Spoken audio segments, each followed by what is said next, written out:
بسم اللہ الرحمن الرحیم۔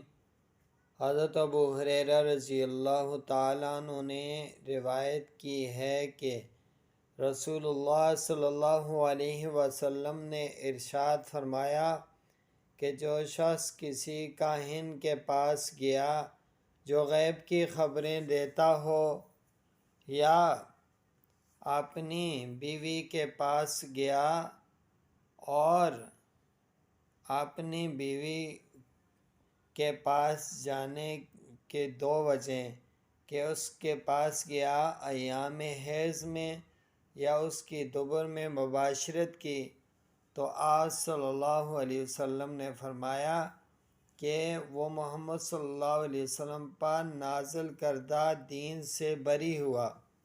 تو سامعین محترم، اس حدیث میں 3 باتیں قابل ذکر ہیں کہ جس کا اکثر لوگ اہتمام نہیں کرتے اور یہ گناہ کر گزرتے ہیں۔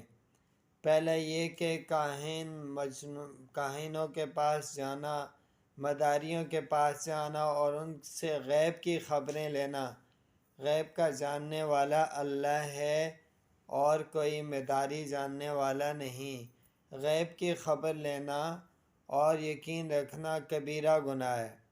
دوسرا فرمایا کہ وہ شخص جو اپنی بیوی کے پاس حالت حیض میں آتا ہے، یعنی کہ حالت حیض میں مباشرت کرتا ہے، صحبت کرتا ہے، فرمایا کہ دوسرا وہ شخص۔ تیسرا فرمایا کہ جو اپنی بیوی کے دبر کو استعمال کرتا ہے، مباشرت کرتا ہے، فرمایا کہ یہ دین محمدی صلی اللہ علیہ وسلم کے احکامات کے مطابق نہیں ہے، گویا کہ وہ دین محمدی صلی اللہ علیہ وسلم کو نہیں مان رہا۔